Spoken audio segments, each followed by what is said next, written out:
Hello student, हमारा आज का टॉपिक है कंपोनेंट बेस्ड सॉफ्टवेयर इंजीनियरिंग, जिसे हम सीबीएसई भी कहते हैं। First of all, what is CBSE? CBSE is a process that focus on the design and development of computer based system with the use of reusable software component. Basically हम इसमें जो हमारे कुछ सॉफ्टवेयर कंपोनेंट हैं वो already बने हुए हैं, उन कंपोनेंट को कंबाइन करके हम सॉफ्टवेयर क्रिएट करते हैं। इसमें हम सॉफ्टवेयर की डेवलपमेंट जो है वो बिल्कुल स्क्रैच से स्टार्ट नहीं करते। हमारे पास एक जो डिज़ाइन लगा लीजिए, एक मॉड्यूल लगा लीजिए, वो ऑलरेडी बना हुआ है, पड़ा होता है। उन मॉड्यूल्स को आपस में कंबाइन करके हम एक नया सॉफ्टवेयर क्रिएट करते हैं। फर्दर इसकी लाइन है, in this type of development there is no concept of developing the software from scratch. Component communicate with each other by their well defined interface. अब जो कंपोनेंट है वो आपस में कनेक्ट होते हैं एक इंटरफेस के थ्रू। एक अच्छे इंटरफेस के थ्रू जो कंपोनेंट है वो आपस में कंबाइन होते हैं, आपस में कम्युनिकेट करते हैं, सो दैट कि एक अच्छा सॉफ्टवेयर बन सके। Next is properties of CBSE. First one is independent. जो हमारा कंपोनेंट होगा वो इंडिपेंडेंट होना चाहिए। हमारा एक कंपोनेंट जो है वो किसी दूसरे कंपोनेंट पे डिपेंड नहीं होना चाहिए वर्किंग के लिए।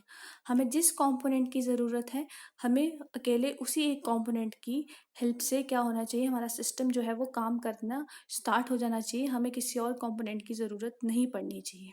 Second is standardized. अब स्टैंडर्डाइज से हमारा मतलब है जो हम इंटरफेस क्रिएट करेंगे उसका कोई स्टैंडर्ड होना चाहिए, सो दैट जो हमें दो कंपोनेंट हैं उन्हें कंबाइन करने में कोई प्रॉब्लम ना हो सके। Then is deployable. डिप्लॉयबल में भी हमारा जो कंपोनेंट है उसे हम एक्सटेंड कर सके, उसे हम प्रॉपरली क्या है इंटरफेस के थ्रू कंबाइन कर सके। Then fourth one is documented. जो भी हम कंपोनेंट कंबाइन करेंगे, जो जो हमारे पास डिफरेंट डिफरेंट कंपोनेंट होंगे, उनकी जो स्पेसिफिकेशन है या उस कंपोनेंट की क्या वर्किंग है वो हमारे पास एक डॉक्यूमेंटेड फॉर्म में अवेलेबल होना ज़रूरी है, ताकि हमें क्लियर हो सके कि इस कंपोनेंट का क्या काम है। Further is benefit of CBSE. First one is reusability. अब रीयूजेबिलिटी हमें ये कैसे प्रोवाइड कर रहा है, हमने कोई सॉफ्टवेयर बनाया है पहले का, उसके कुछ कंपोनेंट ख़राब नहीं हुए हैं, वो सॉफ्टवेयर जो है अब काम हो चुका है उसका, उस पर कोई वर्किंग नहीं है, कुछ उसके कंपोनेंट पड़े हैं ऑलरेडी। तो अगर हमने कुछ नया क्रिएट करना है तो हम उन कंपोनेंट को फिर से यूज़ कर सकते हैं। Then is extensibility. अब एक्सटेंसिबिलिटी से हमारा क्या मतलब है, अब मैंने एक प्रोजेक्ट शुरू किया है, उसके अंदर मुझे 3 कंपोनेंट चाहिए। उन 3 कंपोनेंट की हेल्प से मेरा जो प्रोजेक्ट है वो काम कर रहा है, पर आफ्टर 2 मंथ मुझे उसमें एक चौथा कंपोनेंट ऐड करना है। तो मैं उस चौथे कंपोनेंट को उसके अंदर ईज़िली ऐड कर सकूँ, और आफ्टर 3 मंथ मुझे उसमें पहला वाला कंपोनेंट रिमूव करना है। तो अगर मैं पहले कंपोनेंट को ईज़िली रिमूव कर पा रही हूँ, तो क्या हो रहा है, बाकी के कंपोनेंट को फ़र्क नहीं पड़ रहा। तो ये है एक्सटेंसिबिलिटी। और थर्ड है हमारा मेंटेनेबिलिटी। अब जो मेरे पास कंपोनेंट होंगे उनको हम इजीली मेंटेन कर सकें, अगर कोई चेंजेस आती हैं या मुझे कुछ एक्स्ट्रा ऐड करना है, वर्जन अपडेट करना है, तो उन कंपोनेंट में कोई प्रॉब्लम नहीं आनी चाहिए।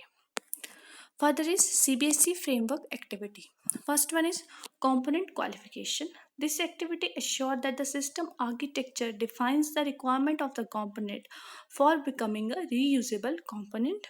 Second, component adaptation. This activity ensures that the architecture defines the design condition for all components and identify their mode of connection. Next, component composition. This activity ensures that the architectural style of the system integrate the software component and form a working system. Next, component updates.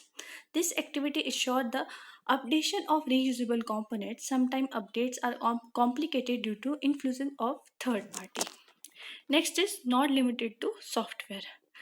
अब जो हमारा CBSE है ये सिर्फ हमारा software तक limited नहीं है, ये हार्डवेयर में भी इम्प्लीमेंट होना शुरू हो गया है। जो ऑटोमोबाइल्स कंपनीज है वो भी इसको अपने अपने उसमें अपनी कंपनीज में इम्प्लीमेंट कर रही हैं, और मोबाइल्स फ़ोन की कंपनीज भी इसको इम्प्लीमेंट करी हैं। तो क्या पॉइंट्स हैं, companies are movement this approach to software as well as to hardware also. Especially Google, ZTE, and MI are thinking to implement this approach to mobile phone. Even this approach is becoming common in automobiles company. They are focusing on plug and play approach. अब automobile में क्या होगा, अगर कोई उनकी machinery या कोई गाड़ी में कोई प्रॉब्लम आ गई तो उसके सभी पार्ट्स खराब नहीं होते, कुछ पार्ट्स उसके ठीक रहते हैं। तो वो जो नई कोई अपनी कार क्रिएट करेंगे तो उसमें वो पुरानी कार के पार्ट्स को यूज़ कर सकते हैं। आई होप आपको टॉपिक क्लियर होगा। किसी क्वेश्चन क्वेरी के लिए आप मुझे कॉन्टैक्ट कर सकते हैं, कमेंट कर सकते हैं। Thank you.